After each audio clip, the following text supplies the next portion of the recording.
Ma famille ne mérite pas cela, personne ne devrait subir une telle violence, je ne souhaite pas nous exposer davantage quand tous les coups sont désormais permis.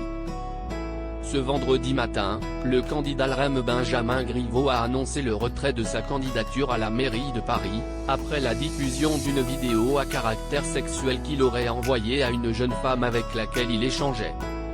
Son avocat, Richard Malka, a indiqué qu'il réfléchissait aux suites judiciaires qu'il pourrait donner à cette atteinte à la vie privée.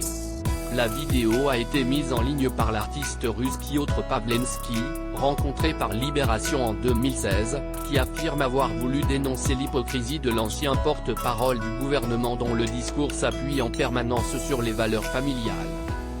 Mais cette diffusion tombe sous le coup de la loi, rappelle le pénaliste Éric Morin, spécialiste du cyberharcèlement. L'activiste qui revendique la diffusion de cette vidéo a indiqué la tenir d'une source qui avait une relation consentie avec Griveaux, ce qui reste à confirmer. Que dit la loi sur le revenge porn? Cette infraction a été créée par la loi du 7 octobre 2016, intitulée Loi pour une République numérique, avec l'article 1er février 226 du Code pénal. Celui-ci punit le fait en l'absence d'accord de la personne pour la diffusion, de porter à la connaissance du public ou d'un tiers tout enregistrement ou tout document portant sur des paroles ou des images présentant un caractère sexuel, obtenu, avec le consentement exprès ou présumé de la personne ou par elle-même. Avec le revenge porn, on ne s'attache qu'à la question de la diffusion, c'est-à-dire à la diffusion sans le consentement de la personne, quand bien même la vidéo intime aurait été faite et transmise de façon volontaire.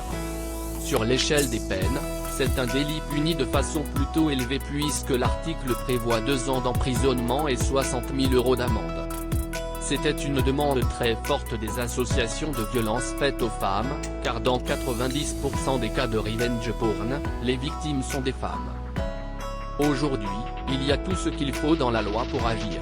Et que risquent ceux qui relaient sur les réseaux sociaux cette vidéo intime ou l'article l'ayant divulgué, à l'instar du député Joachim Son-Forget ou de l'urologue et polémiste Laurent Alexandre? C'est équivalent à une nouvelle publication, donc c'est la même infraction, ils encourent la même peine. L'avocat de Benjamin Griveaux a annoncé qu'il n'excluait pas des poursuites. Quelles peuvent être les suites judiciaires? En matière d'atteinte à la vie privée, il faut une plainte préalable de la victime pour que le parquet puisse enquêter. Nul doute que ce sera le cas. La question est de savoir si cette vidéo a été transmise par la personne à laquelle il l'a envoyée ou s'il a été victime d'un piratage de son compte. Auquel cas, cela viendrait ajouter un délit au délit, soit une intrusion illégale dans un système informatisé. Une des difficultés rencontrées par les victimes de cyberharcèlement est d'effacer les traces. Oui. Aujourd'hui, nous laissons des traces numériques, volontaires ou involontaires, considérables. Même si le règlement européen sur la protection des données, RGPD, note de la rédaction, et le droit à l'oubli ont amélioré les choses, la mise en œuvre reste très compliquée, fastidieuse et méconnue. Par conséquent, les victimes qui en ont les moyens préfèrent largement s'offrir les services de sociétés dites de nettoyage. Qui, en réalité, ne nettoient rien du tout mais créent des centaines voire des milliers de pages web pour faire en sorte que des résultats que l'on ne veut pas voir apparaître soient relayés dans les pages 3, 4, 5, celles où 0,01% des utilisateurs se rendent. Quelles sont les conséquences pour les victimes de revenge porn? Dans violation de la vie privée, il y a les 4 lettres du mot viol, ça ne peut pas être considéré comme autre chose. En outre, il y a évidemment une implication considérable de toute une famille, lorsqu'on se présente à une telle élection, cela va toucher ses enfants, sa femme, ses parents s'ils sont encore en vie, ses amis, ses militants, tous ceux qui croyaient en lui. C'est de l'ordre de la déflagration. Que pensez-vous de la réaction de ceux qui taclent le comportement du candidat LREM, relevant pourtant de la stricte vie privée, mais qui est irréprochable? Ce discours d'épure, ça me rappelle la phrase de Charles Péguy, ils ont les mains propres, mais ils n'ont pas de mains. On peut avoir une appréciation, pour le coup, strictement morale des choses. Mais la morale de la République, moi, je ne sais pas ce qu'elle est. En revanche, je connais la loi de la République.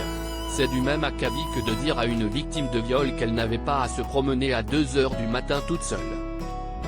Enfin, cette affaire est peut-être aussi un signal de ce qu'est devenue notre vie politique. Aujourd'hui, on va chercher ce type d'argument, le ricanement, le clash, la petite phrase, etc. Jusqu'à preuve du contraire, Benjamin Griveaux n'a commis aucune infraction. Si est-il lui la victime, mais il se retrouve à devoir partir. Triste constat. Chloé Hilorger-Résoud.